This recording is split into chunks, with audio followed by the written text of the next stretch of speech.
लड़की ब्यूटीफुल कर गई चुल, यानी कि curiosity. Hello my curies, welcome back to Vidyarthi. मैं हूं कांक्षा, आपकी साइंस टीचर। हम पढ़ रहे थे क्लास 6 का चैप्टर नंबर 5 यानी कि मेजरमेंट, जो कि आपकी बुक किसका है? चुल यानी क्यूरियोसिटी का है, उत्सुकता का है। ठीक है, तो चलिए स्टार्ट करते हैं भाई। अभी तक हम कुछ चीजें पढ़ चुके थे इसके बारे में, स्टैंडर्ड यूनिट वगैरह के बारे में हम पढ़ चुके थे, मीटर, किलोमीटर, सेंटीमीटर, मिलीमीटर। अगर आपने नहीं ये पढ़ा है, नहीं सुना है, तो पिछली वाली वीडियो को देखकर फिर इधर आइए, तो सब कुछ बहुत इजीली समझ आएगा। तो भाई मैं फटाफट आपको इन शॉर्ट चीजें बताऊंगी, बहुत ज्यादा स्टोरी पैराग्राफ नहीं हम पढ़ने वाले हैं। ठीक है, चलिए तो चालू कर देते हैं। सबसे पहली चीज यहाँ पर देखिए क्या है। आप किलोमीटर, मीटर, सेंटीमीटर, मिलीमीटर, ये सारी चीजें यूनिट्स तो आपने देख ली हैं। ठीक है, आप किसी चीज को आप मेजर करने जा रहे हो, तो उससे पहले आपको करेक्ट तरीका तो पता होना चाहिए ना, है ना। जैसे अब आप टेलर पे जाते हो तो मास्टर जी क्या करते हैं, आपके शोल्डर्स का नाप लेते हैं, चेस्ट का नाप लेते हैं, आपके वेस्ट का नाप लेते हैं, लेंथ मेजर करते हैं ना, तो उनका एक तरीका होता है, राइट। ठीक है, वो काफी एक्यूरेसी से देखते हैं, पूछते हैं बच्चे लूज है, टाइट है, ठीक है, नहीं है ना। तो अगर वो ढंग से मेजर नहीं करते कभी, तो गड़बड़ हो जाता है, साइज ढीला या टाइट हो जाता है ना। तो यही लॉजिक है। ऐसे हम कोई भी चीज ले रहे हैं, खरीद रहे हैं, कुछ भी नाप रहे हैं, हमें कुछ भी करना है, ठीक है, तो क्या हमें करेक्ट मेजरमेंट, एक्यूरेसी की बहुत ज्यादा जरूरत होती है। तो उसके लिए हमें पता होना चाहिए कि एक्यूरेसी कैसे आएगी, कैसे आएगी। अब देखो, अगर हम पेंसिल, इरेजर, शार्पनर, ये सब चीजें मेजर कर रहे हैं, तो जो हमारे पेंसिल बॉक्स में छोटा सा 15 सेंटीमीटर वाला स्केल होता है, वो इनफ होता है, उससे हम इजीली उसको मेजर कर सकते हैं। पर कैसे रखना कैसे, प्लेसमेंट कैसे करनी है आपको, बिल्कुल स्ट्रेट आप स्केल को उस चीज के साथ अलाइन करेंगे, सीधा सीधा रखेंगे, ठीक है, तभी ही रीडिंग एक्यूरेट आएगी। ठीक है, फिर उसको रीड कैसे करना है, ये सब अभी मैं आपको फटाफट बता देती हूँ। ठीक है, अब देखो, किसी भी चीज की लेंथ हमें मेजर करनी है तो राइट टूल की सबसे पहले जरूरत पड़ती है। जैसे मैंने बताया कि आपको जो ये छोटी छोटी पेंसिल वगैरह है, इसके लिए आप 15 सेंटीमीटर अपना पेंसिल बॉक्स वाला जो स्केल होता है वो यूज कर सकते हैं। ठीक है, यही अगर आपको लंबा रूम या दीवारें आपको मेजर करनी है, बड़ा सा रूम है, बहुत बड़ी मेजरमेंट हो गई ना, लार्ज मेजरमेंट हो गई, ये स्केल कहाँ लेते फिरोगे, कहाँ तक नापोगे, है ना। उसके लिए आपको क्या चाहिए, दूसरा वाला मेजरिंग टेप चाहिए होता है। इस तरीके से कारपेंटर अंकल यहाँ कान में ऐसे पेन लगाकर घर पे आते हैं ना, मार्किंग्स लेते हैं। ठीक है, मेरे यहाँ तो ऐसे ही आते हैं, आप क्या कैसे आते हो बताना। ठीक है, तो देखो ऐसे ये इस तरीके का कुछ उनके पास मेजरिंग टेप होता है। इसमें बहुत ज्यादा रोल रखा होता है, बहुत लंबा होता है लेंथ में ये, है ना, और सीधा सीधा। लेकिन एक प्रॉब्लम इसमें ये होती है, बिल्कुल सीधा सीधा इसमें मेजरमेंट ले सकते हैं, ये घूमता नहीं है, टेढ़ा मेढ़ा नहीं होता, कर्व नहीं इसको कर सकते। ठीक है, इसका जो भी ये मटेरियल होता है जिससे ये बना है, वो मुड़ नहीं सकता, स्ट्रेट एकदम निकल के आता है, स्ट्रेट ही एकदम रहता है, स्ट्रेट मेजरमेंट ली जाती है। और ये ऐसा इसलिए भी बनाया गया कि अगर एक आदमी मेजर कर रहा है तो दूसरे को कॉर्नर में, अगर कोई नहीं है, एक ही अकेला है, तो कॉर्नर में जाके दूसरे पर्सन को ना पकड़ना नहीं पड़ता, टाइट ऑलरेडी टाइट होता है। ठीक है, तो मेजरमेंट अच्छे से इसमें ली जाती है, अकेला एक पर्सन इससे मेजरमेंट जो है अच्छे से ले सकता है। ठीक है, अब आगे देखो, यहां पर अगर कोई कर्व्ड चीज है, जैसे कि ये पेड़ है, अगर इसकी गर्थ, इसकी मोटाई अगर हमें मेजर करनी है तो हम कैसे करेंगे, हग कर लेंगे उसको? नहीं, ऐसा नहीं करना है।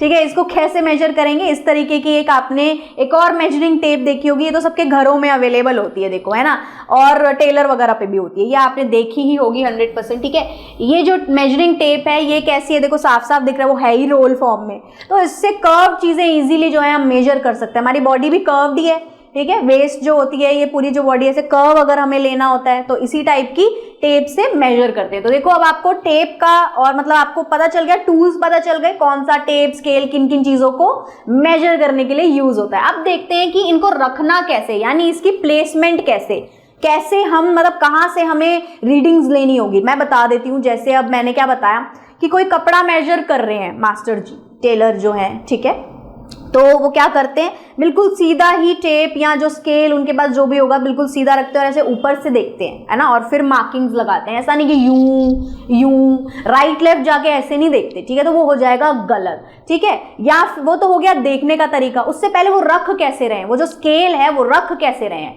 मतलब ऐसे टेढ़ा मेढ़ा तो नहीं रखते, बिल्कुल स्ट्रेट रखते हैं चीज के ऊपर। जैसे ये वुडन ब्लॉक या टेबल है मान लो, अब देखो ये वाला स्केल बिल्कुल सीधा यहाँ पर रखा हुआ है, तो देखो बिल्कुल एक्यूरेट मेजरमेंट आ रही है, बिल्कुल यहाँ से चालू किया है और यहाँ तक देखो कैसे जा रहा है ना, ये एक्यूरेट है, स्ट्रेट है। ये इनएक्यूरेट है, ये इनएक्यूरेट क्यों है, क्योंकि ये देखो टेढ़ा रखा हुआ है, बाहर निकल रहा है आधा, तो ठीक है, तो इसीलिए इसकी रीडिंग जो है गलत आएगी। ठीक है, ये है इनएक्यूरेट मेथड। टेढ़ा मेढ़ा नहीं रखते, मेजरिंग टेप्स या जो स्केल्स होते हैं उनको बिल्कुल स्ट्रेट रखना होता है उस चीज के ऊपर, तभी तो एक्यूरेट लेंथ पता चलेगी ना। टेढ़ा मेढ़ा रख देंगे तो गड़बड़ी होगा।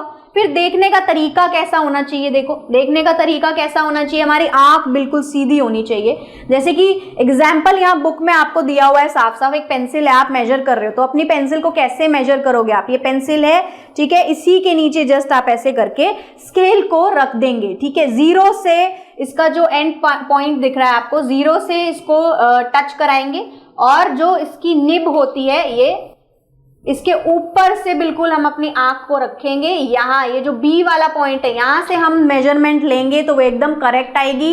अगर आप ऐसे थोड़ा टेढ़ा मेढ़ा करके देखोगे तो वो अलग आएगी, थोड़ी ऊपर नीचे हो जाएगी, कुछ पॉइंट्स की गड़बड़ी हो जाएगी, यानी गलत मेजरमेंट आएगी। तो ये ए वाला गलत हो जाएगा, सी वाला भी गलत रीडिंग हो जाएगी। बी पे जो है बिल्कुल सीधे सीधे वो एकदम करेक्ट रीडिंग है। ठीक है, आगे देखते हैं। अब क्या है यहाँ पर देखो, how to measure the length if the ends of the scale are broken, टूट गई हैं अगर। ठीक है, अगर स्केल की जो मतलब स्केल है बीच में से कहीं से टूट गया है तो बड़े ही दुख की बात है। नहीं नहीं, दुख की बात नहीं, यूज कर सकते हैं अभी भी हम उसको। या फिर मान लो कि कुछ रब हो जाता है ना कभी कभी, 0 1 2 जो नंबर्स है वो थोड़े से रब हो गए हैं, तो भी कोई परेशानी वाली बात नहीं है, उसको तब भी हम इस्तेमाल कर सकते हैं। ठीक है, कैसे कर सकते हैं, अब मान लो कि ये 0 से 1 तक टूट गया है, ठीक है, और यहां से सही है, तो कैसे मेजर करेंगे बता देते हैं। यही एग्जाम्पल आपको बुक में भी दिया हुआ है। ये देखिए पिक्चर, देखिए गौर से, यहाँ पर अभी आएगी। क्या करना है आपको, ये देखो एक चीज, ये एक शीट है, फिर से जो भी पॉइंट आपको क्लियरली विजिबल दिख रहा हो, आप 2 पे भी रख सकते थे। ठीक है, वहीं से आप रख लेंगे। अब जैसे इन्होंने 1 से एक्यूरेट इसको सीधा सीधा लगा के रख दिया है, और ये जहां रुक रहा है, ये बोल रहे हैं ये रुक रहा है 1 2 3 4 10.4 सेंटीमीटर पे। ठीक है, और देखिए वो क्या है, 1 सेंटीमीटर से चालू किया है हमने, तो जो जहां लास्ट रीडिंग आती है, ठीक है, उसमें से हम माइनस कर देंगे क्या, जहां से हमने चालू किया है, तो हम 1 माइनस कर देंगे, तो क्या आ जाएगा 9.4 सेंटीमीटर, 9.4 सेंटीमीटर। ऐसे ही अगर मैं 2 पे रखती तो ये एंडिंग इसकी थोड़ी आगे हो जाती, 11.4 हो जाती, तो मैं 11.4 में से 2 को माइनस कर देती, तब भी सेम रीडिंग आती, यानी 9.4। ठीक है, ऐसे ही मेजर करेंगे। 3 पे रखूंगी तो ये 12 पे आता, 12.4 पे आता। ठीक है, ऐसे इसको कैलकुलेट करते हैं। जो जहां पर लास्ट रीडिंग होती है उसमें से जहां आपने चालू किया है जिस नंबर से, माइनस कर देते हैं, उसको सब्ट्रैक्ट कर देते हैं। ठीक है, यह है बुद्धि का खेल, काफी आसान है, ध्यान से सुनोगे तो समझ आएगा, ट्राई करके देखना इसको। ठीक है, ये आपको समझ आ गया। ठीक है, स्टेप्स दिए हुए हैं यहाँ पर कुछ, आप चाहें तो इसको स्क्रीनशॉट ले सकते हैं स्टेप बाय स्टेप। अगर आपका स्केल टूट गया है, वही अनक्लियर दिख रहा है, चूज द मार्क, अलाइन करेंगे उसको, अच्छे से प्लेस करेंगे, फिर अब उसकी रीडिंग देखेंगे, फिर उसको कैलकुलेट करेंगे, रिजल्ट जो आएगा वो आपका एक्यूरेट आंसर हो जाएगा। ठीक है, एक एक्टिविटी दी हुई है इसके बाद, इससे रिलेटेड आपके बुक में कुछ बहुत बड़ी रॉकेट साइंस नहीं है, बड़ी मक्खन सी है, बड़ी सिंपल है। आपके आसपास जो भी चीजें अवेलेबल हो, जैसे कि पेन, पेंसिल, शार्पनर, इरेजर, कॉम, वुड को, मतलब वुड तो नहीं खैर, स्केल, तो ये सारी चीजें आप ले लेंगे। ठीक है, और आपके पेंसिल बॉक्स में वो जो 15 सेंटीमीटर वाला स्केल है, उससे आप उसको मेजर करेंगे, और मेजर कर करके किस में लिखेंगे, ये जो टेबल है। ठीक है, अब कॉम मान लो मेरे पास जो है वो है 15 सेंटीमीटर। ठीक है, पेन आया 14 सेंटीमीटर। ठीक है, पेंसिल आई मान लो 12 सेंटीमीटर, इरेजर आई 3 सेंटीमीटर, क्योंकि छोटी सी होती है। ठीक है, अब ये जो रीडिंग्स हैं ये आपकी और आपके फ्रेंड्स की अलग अलग भी आ सकती हैं, क्यों, किसी की कॉम थोड़ी बड़ी या छोटी भी हो सकती है। ठीक है, ऐसे पेंसिल और पेन भी थोड़ा सा डिफर कर सकता है, और हो सकता है कि सेम रीडिंग्स आए, है ना। अब इसके बाद ये रीडिंग्स हमने यहाँ पर लिख ली। अब देखो, इसे लिखने का कुछ क्राइटेरिया है। अब हमारा बोर्ड जो है ना वो भी ज़रा अपनी मन मर्जी से काम करता है, एटीट्यूड है अपना कि मैं अपने हिसाब से आगे बढ़ूंगा, तो हमें ही एडजस्ट करना पड़ता है। तो चलिए आगे देखते हैं। अब कुछ क्राइटेरिया होता है, कुछ जरूरी खास बातें होती है, ध्यान से देखना क्या खास बात होती है। ये 15 जो है इसके बीच में एक गैप डाला है मैंने, ऐसे 14 के बीच में, 12 के बीच में, 3 के बीच में, ठीक है।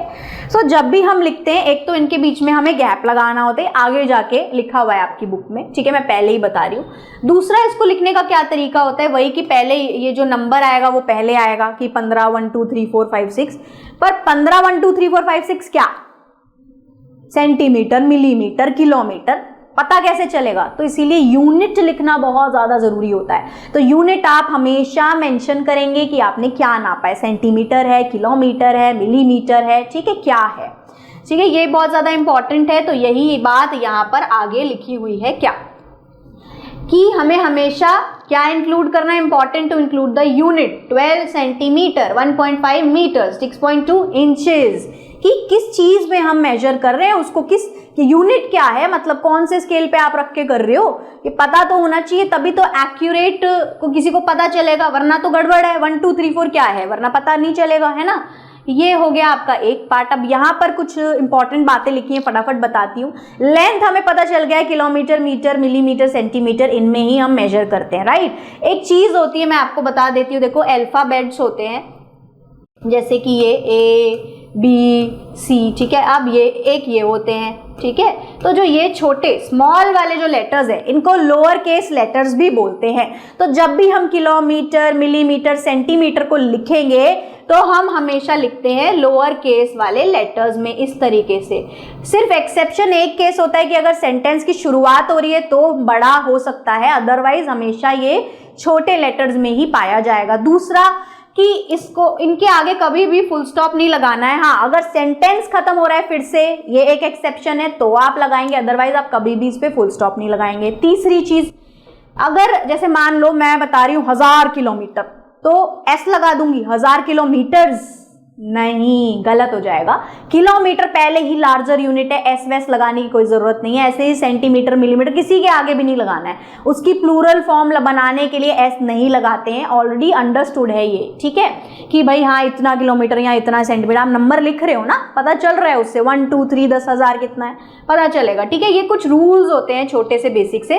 स्पेस वाली बात मैंने आपको बताई दी है कि इसके बीच में स्पेस होना चाहिए, बिल्कुल ऐसे चिपका कर नहीं लिख देंगे, ये हो जाएगा गलत। कैसे लिखेंगे, इस तरीके से बीच में स्पेस क्रिएट करके लिखेंगे। यही सारी बातें आपको इस बॉक्स में लिखी हुई हैं, आपके बुक में ये दिया हुआ है, ठीक है। डू यू नो, क्या आपको पता है? आप बोलना हाँ पता है, ठीक है। सो अभी के लिए, आज के लिए सिर्फ इतना ही, बाकी हम पढ़ेंगे अगली वाली वीडियो में। तो अभी के लिए क्यूडीज बाय बाय, तब तक के लिए रिवाइज कर लेंगे, फिर फटाफट से आगे का भी ऐसे ही फटाफट समझ लेंगे। चलिए।